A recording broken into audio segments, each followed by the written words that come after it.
আসসালামু আলাইকুম।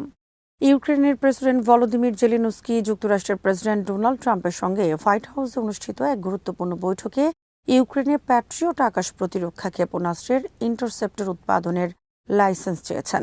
মঙ্গলবার অনুষ্ঠিত 1 ঘণ্টারও বেশি সময়ের এই বৈঠককে তিনি খুবই ভালো বলে উল্লেখ করেন এবং আশা প্রকাশ করেন যুক্তরাষ্ট্র ও ইউক্রেন যৌথভাবে প্রতিরক্ষা উৎপাদনের নতুন অধ্যায় শুরু করতে পারবে।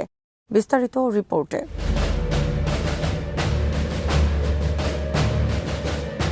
যুক্তরাষ্ট্রের প্রেসিডেন্ট ডোনাল্ড ট্রাম্পের সঙ্গে গুরুত্বপূর্ণ বৈঠকে ইউক্রেনের প্রেসিডেন্ট ভলোদিমির জেলেনস্কি দেশটিতে প্যাট্রিয়ট আকাশ প্রতিরক্ষা ক্ষেপণাস্ত্রের ইন্টারসেপ্টর উৎপাদনের লাইসেন্স দেওয়ার অনুরোধ জানিয়েছেন।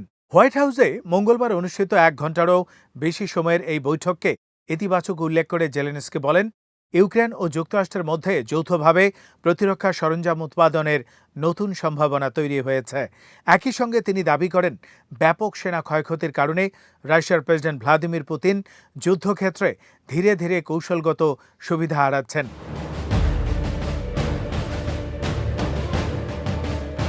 বৈঠক শেষে মার্কিন সংবাদ মাধ্যম ফক্স নিউজকে দেয়া সাক্ষাৎকারে জেলেনস্কি বলেন, প্রেসিডেন্ট ট্রাম্প ইউক্রেনকে প্যাট্রিয়ট ইন্টারসেপ্টর উৎপাদনের লাইসেন্স দেওয়ার বিষয়ে সম্মতি প্রকাশ করেছেন।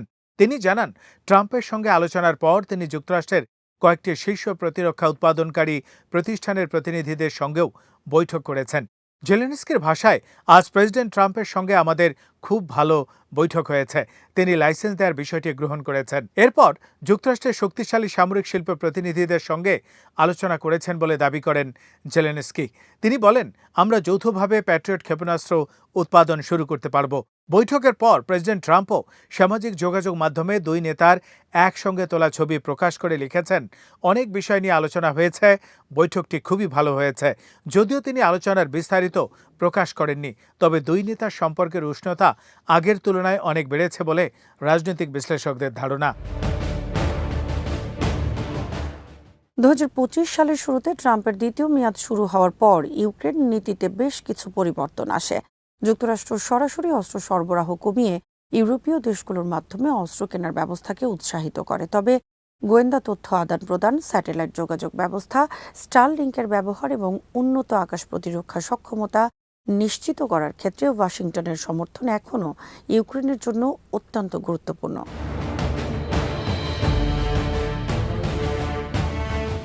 বৈঠকের আগে ইউক্রেনের একজন জ্যেষ্ঠ কর্মকর্তা জানান, কিয়েভের প্রধান অগ্রাধিকার ছিল নতুন করে অ্যান্টি ব্যালিস্টিক ক্ষেপণাস্ত্র সংগ্রহ এবং যুদ্ধ বন্ধে স্থবির হয়ে পড়া কূটনৈতিক প্রচেষ্টাকে আরও সচল করা। তার ভাষায়, ওয়াশিংটনের উচিত দ্রুত প্যাট্রিয়ট ক্ষেপণাস্ত্রের একটি নতুন প্যাকেজ কেনার অনুমোদন দেয়া। এটি ইউক্রেনের নিরাপত্তার জন্য অত্যন্ত গুরুত্বপূর্ণ।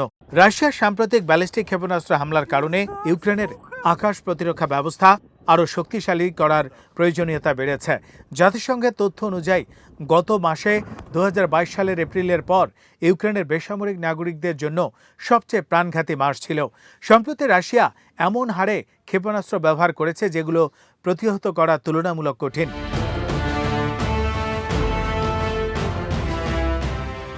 হোয়াইট হাউস সফরের সময় জেলেনস্কি রিপাবলিকান সিনেটর লিন্ডসে গ্রাহামের স্মরণ অনুষ্ঠানে অংশ নেন। ইউক্রেনের অন্যতম দৃঢ় সমর্থক হিসেবে পরিচিত এই সিনেটর চলতি মাসে 71 বছর বয়সে আকস্মিকভাবে মারা যান। পরে জেলেনস্কি মার্কিন সিনেটে উপস্থিত থেকে রাশিয়ার বিরুদ্ধে দ্বিদলীয় নিষেধাজ্ঞা বিলের প্রাথমিক ভোট প্রত্যক্ষ করেন।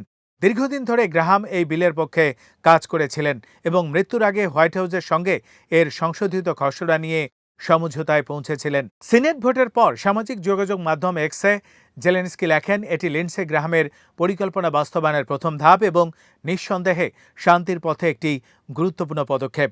যদিও কয়েকজন ডেমোক্র্যাট সিনেটর বিলটির কিছু ধারা নিয়ে আপত্তি তুলেছেন, তবুও দ্বিদলীয় সমর্থনে এটি পরবর্তী ধাপের জন্য অনুমোদন পেয়েছে।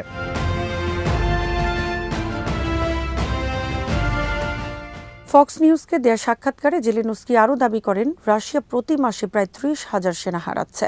তার মতে, এই বিপুল ক্ষয়ক্ষতির কারণে পুতিনের কৌশলগত অবস্থান দুর্বল হয়ে পড়ছে। তিনি বলেন, পুতিন এখনও যুদ্ধ বন্ধ করতে চান না, কিন্তু এখন যুদ্ধের উদ্যোগ আর তার হাতে নেই। এত বেশি ক্ষয়ক্ষতি সত্ত্বেও তিনি আগ্রাসন চালিয়ে যাচ্ছেন।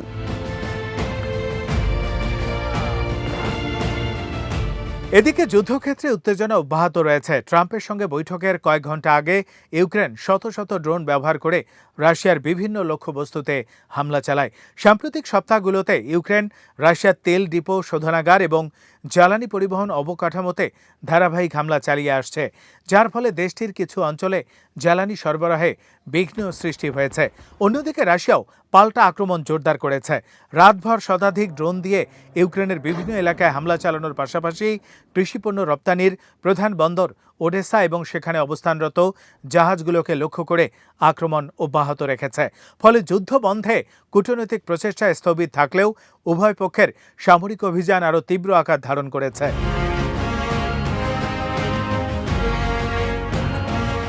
বিশ্লেষকদের মতে ট্রাম্প জেলেনস্কি বৈঠকের সবচেয়ে গুরুত্বপূর্ণ দিক হল ইউক্রেনে উন্নত আকাশ প্রযুক্তি উৎপাদনের সম্ভাবনা।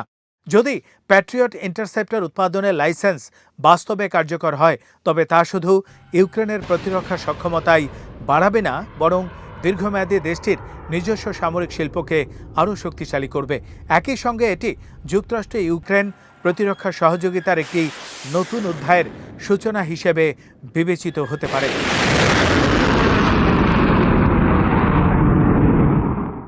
আজ এখানেই শেষ করছি। সমরাস্ত্র প্রতিরক্ষা কূটনীতির নানা তথ্য জানতে চোখ রাখুন বিডি ভিউজ ইনফোটেনমেন্টে।